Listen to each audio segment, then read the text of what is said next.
Certainly, we all have a different level of needs, but I can tell you, working with clients over time, somebody's want is somebody else's need. So, how you define those is certainly subjective, but it's important to define them properly and to measure them because, again, you need to really maintain your lifestyle as a good starting point in retirement.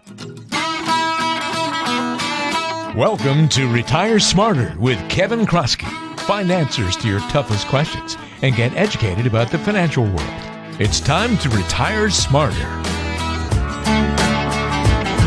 Hey, and welcome to another edition of Retire Smarter. Walter Storholt here with Kevin Kroski, President and Wealth Advisor at True Wealth Design, serving you throughout Northeast Ohio and Southwest Florida with offices in Akron and Canfield. You can find us online by going to truewealthdesign.com for more information and to listen to past episodes of the show. Kevin, great to be with you this week. How are things going for you? Good, Walter. Always good to be with you, too. I'm kind of thinking back to where we left off a couple weeks ago. And, I think the one story I told was about my daughter telling me I gave bad advice, but then we were talking about I was learning how to go boating. And I'm happy you survived. You're back. Yes, so I'm still talking. I did not drown or did not wreck the boat. I don't know if I can technically say that.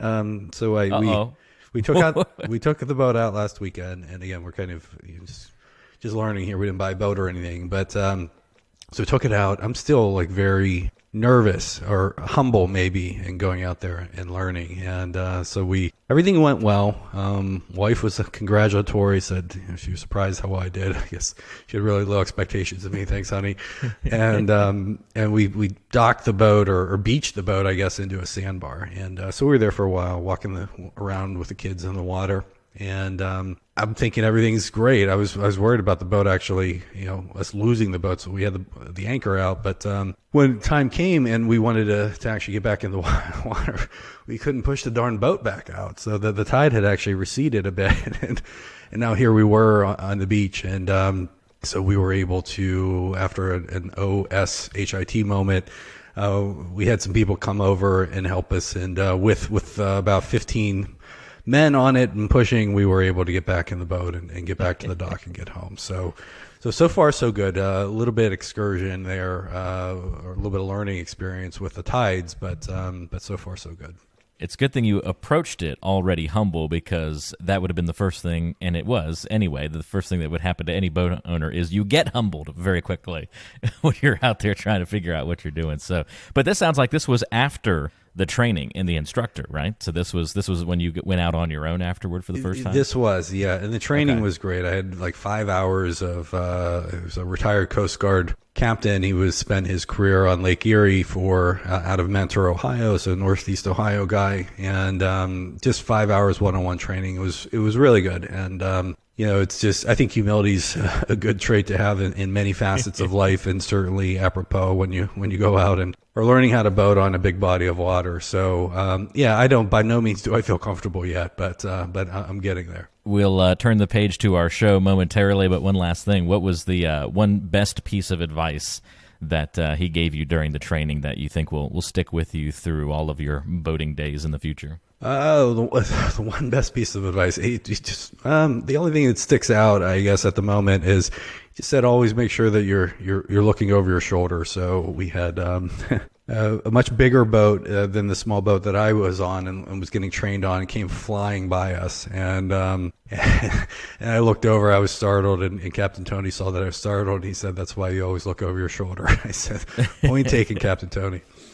That's great. Yeah, we could apply that probably to the financial world if we wanted to. Always be looking over that shoulder and making sure that you see what's coming to get you and get your portfolio. But we won't go all that crazy and intense on today's show. But we are going to talk a little bit about what happens after retirement and what goes on with people's spending goals, what happens in that moment, and then what that does to the plan, Kevin, because not everything stays the same when people retire. All of a sudden, they may get into new hobbies, they may get into new activities, new priorities pop up, and what you plan for to start with may not necessarily still be intact, and I know that then creates lots of new planning challenges and problems for you and your team to solve, and just another one of the kind of planning adventures you get to go on with folks, right? You got it. So, if we're thinking about what happens when your spending goals change after you retire, well, I mean, if you spend less, then probably not an issue, right? If you constructed your financial plan up front and say you figured that you could spend at a certain level and be okay, and then you spend at a level less than what you were planning, then certainly no qualms to the financial plan. However, on the other hand, maybe you want to spend more, or frankly, maybe you have to spend more on something. We had a client that daughter was going through a bad divorce, abusive relationship, kids involved, expensive attorneys, starting over. I mean, it was a really bad situation. Of course, they're going to help their daughter and they're going to help their grandkids. But frankly, I mean, the parents really had to bail their adult daughter out. And she was staying at home with the kids, and the husband was the one that was working, and there was really not much of a choice. And so there was a situation like that where it was, okay, we have to do this, spend this money, and we have to do this. So we need to look and see how we actually are going to do it. And then we had one last week where it was after that they retired. They said, hey, we really like spending time down in Florida. We have a bunch of friends in the Sarasota and Bradenton area, and we'd really like to go ahead and buy a second home there. I said, well, that's great. You just have to keep working longer. And they said, wait a minute, we were already retired. And I said, okay, well, maybe we can't do that. But bad jokes aside, life happens. Things change. And that's probably the only certainty that we have when it comes to retirement planning. So certainly you cannot go ahead and just work longer. And for most people, they probably are not just going to go back and say, okay, I'll go back to work. It's more about, hey, how are we going to actually rework the plan? So when you are still working, that's probably the easiest thing to do. Something comes up. I had a meeting a couple weeks ago, and clients were looking to move into another home, and they started looking around. And as things often happen with the home hunt, you start looking around and becoming emotionally engaged, and the budget starts kind of getting a little bit higher and higher. And in this case, it was about 25% higher. It was a sizable amount, kind of about $200,000. And they said, can we do this? I said, well, if ultimately, if you just work maybe a year longer or so, went back and ran the numbers, re-updated things, and, talked to them, and that for them, that was a trade-off that was worth making, just work longer. But again, in the case, and what we're going to talk about today is,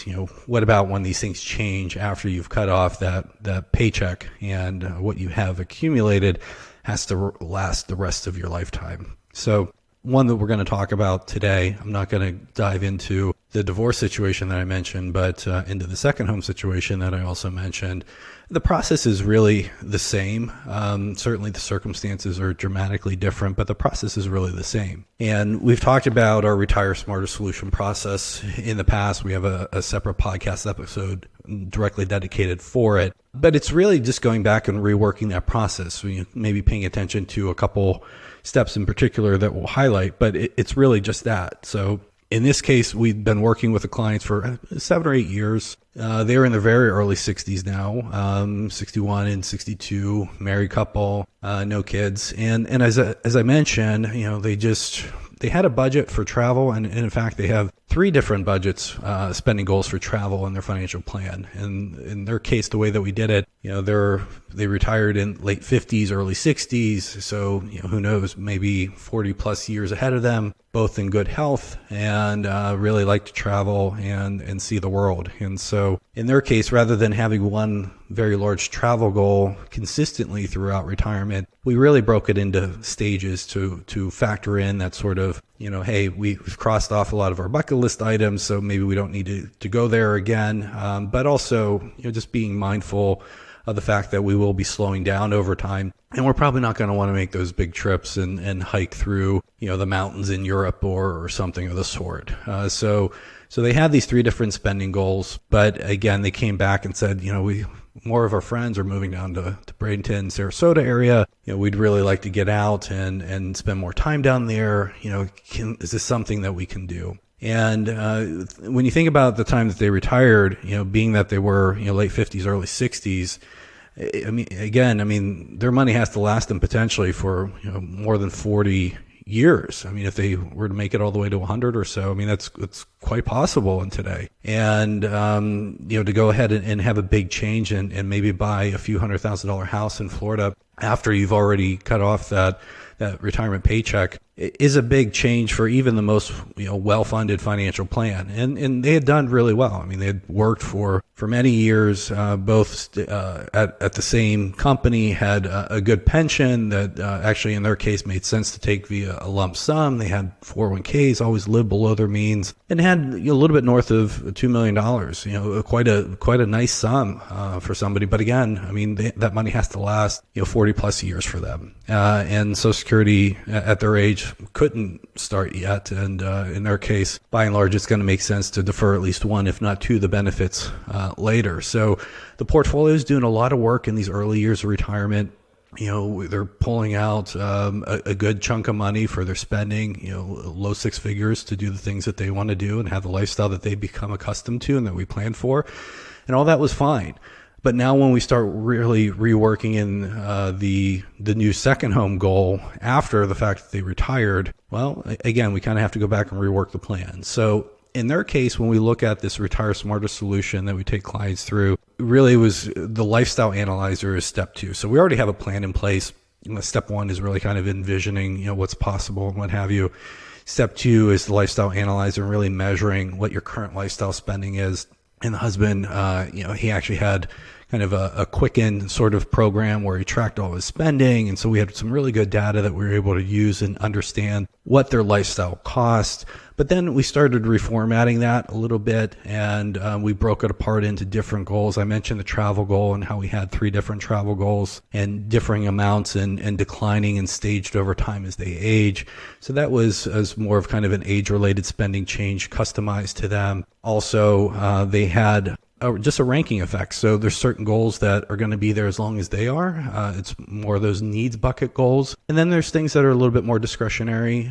We call them, just wants is kind of the group that we put them in there. And then the most discretionary goals are wishes. So in their case, and the ranking by and large is different for different clients. Certainly, we all have a different level of needs, but I can tell you, working with clients over time, somebody's want is somebody else's need. So, how you define those is certainly subjective, but it's important to define them properly and to measure them because, again, you need to really maintain your lifestyle as a good starting point in retirement. But in their case, again, they actually added on to some of the things that they had become accustomed to.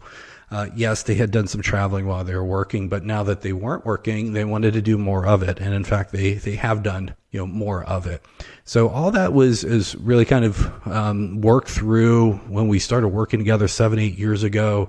And then each year thereafter, we were just really kind of remeasuring and, okay, here's how much money you earned. Here's how much went to taxes. Here's the changes in any sort of savings that you have, any debt pay downs. And so we could basically back in and just double check their numbers every year as far as what they said that they were spending. And then we would just do a little bit of an accounting exercise there and just double check their numbers. Certainly we have to have good numbers going into the plan. And so we did that over a period of years. They cut the cord and retired about 2 years ago. And then, this whole second home thing came up shortly thereafter. So in this case, we had a really good understanding of their needs. We had a good understanding of their other goals. It's really been to a T so far in terms of their spending, the 2 years that they're into retirement. But now we have to go ahead and factor in this additional purchase, this second home purchase. And so when you can't work longer and just kind of power through and say, okay, hey, we have some increased spending goals. They're important to us. I'm going to go ahead and keep working so we can meet those goals. You can't do that here. They didn't want to go back to work, and they certainly didn't want to put their lifestyle at risk either. So it's like, okay, well, if there's a ton of safety margin in the plan and it's a clear no-brainer, that's great. You could afford to do more. But again, in their case, even though they had a good chunk of change, I mean, they had maybe 40 plus years in retirement, and the money that they had to last the rest of their lifetime. So in this case, when we started reworking through the plan, we didn't necessarily have to kind of redo the lifestyle analyzer. I mean, again, we had good spending data that had been confirmed over a period of years, had a lot of confidence in our numbers there. So we did have to pick up, new spending goals. Well, one, and this was a bit of an iterative process, but how much home can they potentially afford? So we first started talking about, well, where do your friends live? How much are the values of the homes that they're living in? Generally they kind of prefer to be around your friends or at least in close proximity to them. So we at least got a ballpark to start with and start modeling. But then, Walter, you have to have different costs that a home requires every year just to maintain it, right? Yeah. Yeah, things definitely will change in that regard. You got your taxes, you have your insurance. Typically in these places in Florida, you're going to have an HOA fee, you're going to have utilities expense, so on and so forth. So, we added that in. We went through the whole process and we're stress testing the plan. And really, again, had to make sure that if they were going to do this, that it was not going to put their lifestyle at risk. That was very clear from both of them. It was something that they wanted to do, but if it was really going to put their lifestyle at risk, it just, let's take it off the table right now. So when we first went through that iteration, frankly, they just couldn't add, in addition to all the other spending goals that they had, they couldn't just say, okay, hey, we're going to buy a $300,000 or $400,000 house and add these carrying costs onto it. That plan just didn't work. So when we stress tested that plan, it was very clear that, one, it wasn't going to work. Two, they were going to have to make some trade-offs. And three, if they did do that, it was going to potentially put, some of their needs-based, more of their higher-ranked goals at risk, which is just a non-starter when it comes to retirement planning. You don't want to put those core things at risk if you don't have to. Well, what do we do then? Just completely take it off the table? Well, what we did was they had a nice house in Ohio. They have a nice house in Ohio. It's worth somewhere on the order of maybe $700,000 or so. Beautiful property. I've been there. There's a lot of acreage, a lot of trees, a lot of upkeep, a lot of maintenance work, stuff that they enjoy doing now, but stuff that they probably aren't going to enjoy when they're maybe 75 and certainly 80 or along those lines. And so it had always been one of these things where, maybe we downsize at some point, but we really love the house and, we don't really want to plan for that. And we'll just know that the home equity is there as kind of a backup plan if we were ever really needed it, maybe if there was a sort of a long-term care need or something of the sort. So we revisited that conversation and said, look, hey, just adding in these goals isn't going to cut it. It's going to, put those more of the needs-based goals at risk. That's a non-starter for everybody. So we've talked about in the past about potentially downsizing at some point, and it's always been kind of off the books, not really included in the plan. I said, is it reasonable to you in order to potentially do this Florida property? Let's assume that we were to sell the Ohio house, not anytime soon. Enjoy it. You're younger, you're healthier. You like being out there on the property, especially during the COVID situation when everybody's shut in. It helps to have a little bit more space to go and mull about. But maybe when you're 75 or 80, is it just reasonable to you that we go ahead and reflect that in the plan and start factoring in that downsizing? And they both agreed with that. So now we're freeing up some money to go ahead and add in some other spending goals. And I said additionally, and so when I looked at that, I said, okay, it's helping us get it there, but it doesn't fully get us there to a level where I would feel comfortable saying, yes, kind of go for the house and then also go for, the carrying costs that are going to come along with it. So we went back and relooked at their travel goals. And I said, we have these different travel goals, and their travel goal in the early 60s was about $20,000 per year. Pretty nice sum. Again, it was something that they were passionate about. They had more time. It was something that they had increased in terms of their spending goals from the time when they were working and what they were actually doing. And I said, if you're going to be down in Florida for a few months out of the year, are you really going to be traveling maybe as much as you initially planned? And we thought about it, and frankly, it wasn't a clear, no-brainer answer that it was going to be no. Travel was something that was very important to them. It's something that they very much enjoyed. They had some friends that they traveled with, different groups. And so they thought about that for a while. And ultimately they did come back and say that they did feel like that was reasonable. So we had freed up some money with just factoring in a downsize on their large, beautiful Ohio home, at some point down the road, not anytime soon. And then we also got an mutual agreement to repurpose some of the hefty travel goal that they had over, the period of years in retirement. And so when we went through that and we were stress testing that plan, basically what we came up with was, hey, under those assumptions, it certainly looks like you can afford to go and buy about a $400,000 house And then the other assumption that came along with that is, you kind of hold on to it for about 20 years. And so they sell it eventually. But it was a process. It was, they had a very sizable change in their spending plan and their goals and things that they wanted to do after they had already cut off their work paycheck, did not want to go back to work. And now we have to say, okay, hey, can we do this? And on first glance, when you looked at their safety margins in their plan, it's like, probably not. But let's go through the process and look at some of the trade-offs, some of the things that are very important to you, and maybe we can get there. And if we can, certainly we have to figure out, well, how much can you afford to spend? Because you don't want to put the cart before the horse and just go start looking at homes and then end up kind of falling in love with something that's just not financially doable. So this was an iterative process that we went through probably over the last, year and a half or so. They still haven't bought the home yet, but they have clarity as far as how much they can afford. They have clarity about the different trade-offs that they're making to go ahead and pursue this new goal.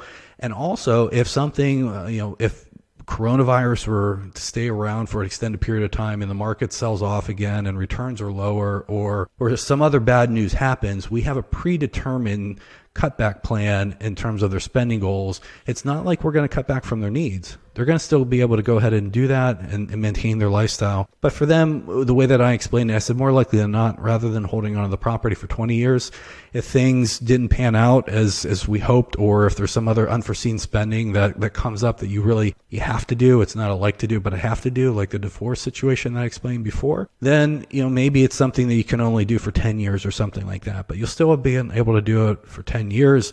Is that a trade-off that you are comfortable with making? And they both didn't even look at one another, just shook their head up and down. And so, it's one of those things where certainly to get clear on your goals up front before you retire is important. And measuring your lifestyle like we do in great detail in that step 2 in the lifestyle analyzer is critically important. Nobody really wants to take a step back from what they become accustomed to, while they're working and as they go in and throughout retirement. In this case, not only had they stepped up some of their spending goals and they were able to do that, but now they were adding in something that wasn't planned before they retired, and it was something quite sizable. And so in their case, I think it's probably going to come to fruition here later this year, and I'm excited to see it happen. But in their case, they have clarity, they have confidence. We were able to go ahead and rework things, follow the process that we laid out up front to go ahead and help them retire, but then just rework it and evaluate some of the trade-offs that they were going to have to make to go ahead and accomplish their new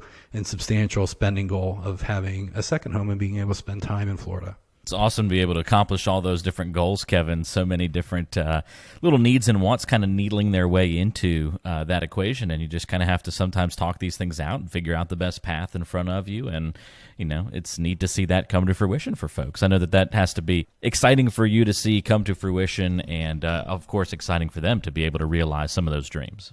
For sure. And the other side of that is it's always, you never look forward to the day where you have to tell somebody no, that they can't do that or can't accomplish that. But it's part of the job. I mean, it would not be good if we didn't do that when we had to. But I think more importantly than saying yes or no, it's just making things very clear and concrete about how it's going to happen, why we're saying that it can or can't be done, or, showing some of the trade-offs that can and probably should be made to go ahead and help you get there and just do the most with what you have. And so life is about trade-offs. I mean, I don't care how much, how big your bank account is or how small it is. We all have to make trade-offs to different degrees. We all want to go ahead and try to make the most out of what we have. But if you don't have the clarity around, what those trade-offs are and what the impacts are, it's just difficult to make an informed decision. And if you don't have that clarity, and then ultimately the mind tends to go to more of a state of worry. And I think we could probably all relate to that going through what we went through with the coronavirus in March before, this was kind of a brand new thing. But it's just the way that the brain works. It did a pretty good job protecting us for all those years as we were running from bears and lions and whatever else in the woods. But here we are today with a much more developed brain, and certainly making trade-offs over having a Florida home or not are different than just staying alive. But nonetheless, our brain still works in a similar manner.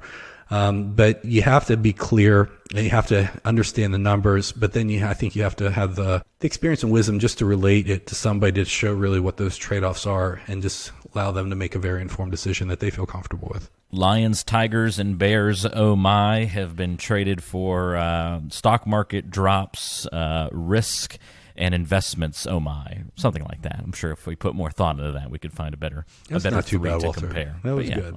Off the cuff, not too bad, right?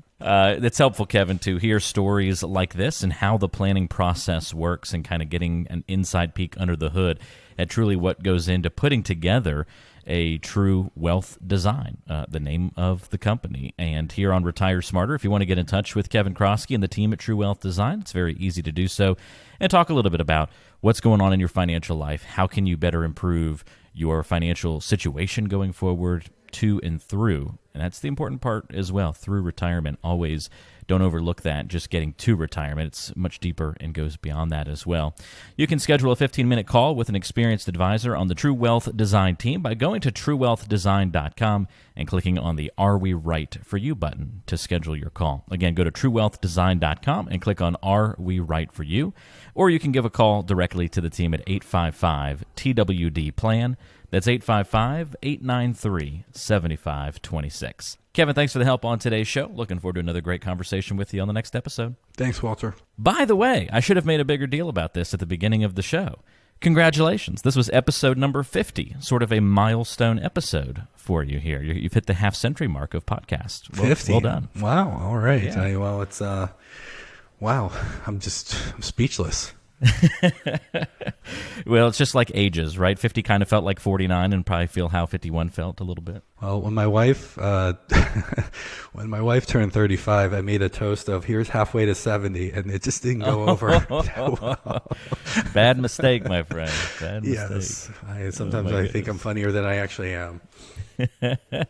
Yeah, I hit that realization this year. I'll be hitting 33, and so I'm like, I'm a third of the way to 99. Like, wow, that doesn't feel good in my soul. And I know most of our Walter, you're listening getting like audience, the world's smallest violin playing for you right now. based on our audience and the fact that I'm probably one of the younger in the crew here, I realize people are laughing at me right now. But you hit those different milestones for all of us. You go through them. You're like, oh man, things kind of sink in for you a little bit. So it's part of life, isn't it? There you go. Well, congrats on a third of the way to 99, buddy. That's right. Well, you're halfway to 100, my friend, at least in terms of podcast number of episodes. So well done. Hope you have enjoyed the now 50 and counting podcasts here on Retire Smarter. Don't forget to subscribe to the show on your favorite podcasting apps and get in touch with us if you have any questions at all. Happy to answer any questions that you have as well. We'll talk to you next time. For Kevin Kroski, I'm Walter Storholt. This has been the Retire Smarter Podcast.